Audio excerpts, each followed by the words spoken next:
एक बार की बात है, एक गांव में महात्मा बुद्ध का प्रवचन चल रहा था। वह कह रहे थे कि जब हम क्रोधित होते हैं तो दूसरों का नुकसान पहुंचाने की कोशिश करते हैं, लेकिन उस समय हम इतने आवेशित हो जाते हैं कि हमारे सोचने समझने की ताकत समाप्त हो जाती है। इसलिए क्रोध में हम सही निर्णय नहीं ले पाते और अपना ही नुकसान कर बैठते हैं। महात्मा बुद्ध की सभा में एक गुस्सैल स्वभाव का व्यक्ति भी शामिल था। उसे बात बात पर गुस्सा आ जाता था।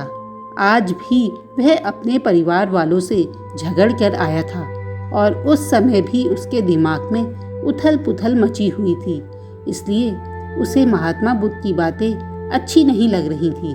उसे लग रहा था जैसे महात्मा बुद्ध उसे डांट रहे हैं, उसकी सबके सामने बेइज्जती कर रहे हैं। इससे वह व्यक्ति का क्रोध और भड़क जाता है। वह अपनी जगह से उठ खड़ा होता है। वह महात्मा बुद्ध के सामने जाके खड़ा हो जाता है। इससे पहले कि कोई कुछ समझ पाता, वह महात्मा बुद्ध के मुंह पे थूक देता है। यह देखकर वहां खड़े सभी लोग भड़क जाते हैं और उसे बुरा भला कहने लगते हैं, पर महात्मा बुद्ध अपनी जगह शांत बैठे रहते हैं। वह अपना चेहरा पोंछते हैं और उससे पूछते हैं, क्या बात है वत्स, तुम्हें कुछ कहना है?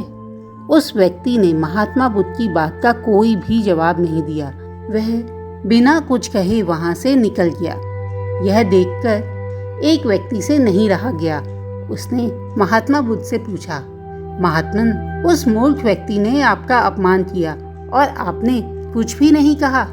उसकी बात सुनकर महात्मा बुद्ध धीरे से मुस्कुराते हुए कहते हैं, तुमने शायद उस व्यक्ति का चेहरा नहीं देखा।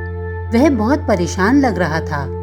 मुझे लगता है कि वह किसी चिंता से घिरा हुआ था, इसलिए ऐसे परेशान व्यक्ति को क्या दोष देना। उधर महात्मा बुद्ध पर थूकने वाला व्यक्ति सभा से उठने के बाद अपने घर चला गया। वह दिन भर बेचैन रहा। उसे अपनी करनी का पछतावा हो रहा था। रात में भी वह सो नहीं पाया और बेचैनी में इधर उधर करवट बदलता रहा। अगले दिन वह फिर महात्मा बुद्ध की सभा में गया। वहां पहुंचते ही वह महात्मा बुद्ध के चरणों पर गिरकर रोने लगा।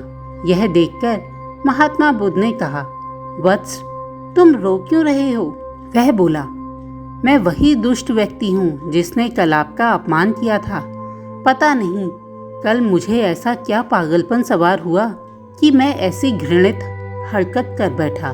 कृपया मुझे क्षमा कर दें। महात्मा बुद्ध बोले, कल की बातें तो कल ही समाप्त हो गई। कल के बारे में आज क्या सोचना? अगर मैं उस घटना के बारे में सोचता रहता, क्रोधित रहता, तो मैं सिर्फ अपना ही दिल दुखाता। तुम्हें इससे कोई फर्क नहीं पड़ता। इसलिए बुरी घटना को याद रखना कोई समझदारी की बात नहीं है। इससे हमारी परेशानियां बढ़ जाती हैं और जीवन ठहर जाता है।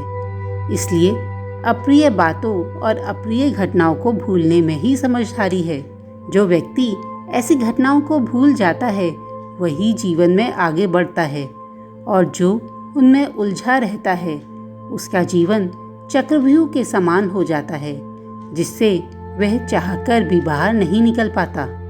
महात्मा बुद्ध उसे समझाते हैं कि गुस्सा करना ठीक ऐसा ही है जैसे जहर तो आप पिएं, लेकिन कामना करें कि मर सामने वाला जाए। इसलिए जब भी आपको गुस्सा आए तो इस बात का ध्यान रखें कि अगर आप किसी से नाराज होते हैं और रूठ कर चुपचाप हो जाते हैं तो आप अपना ही नुकसान करते हैं। इससे आपके समय का नुकसान होता है और साथ में आपके शरीर का भी नुकसान होता है। इसलिए गुस्से पे काबू करना शुरू कर दीजिए। दोस्तों, आशा करती हूँ कि आपको ये कहानी पसंद आई होगी। जल्दी ही मिलती हूँ एक और रोचक कहानी के साथ।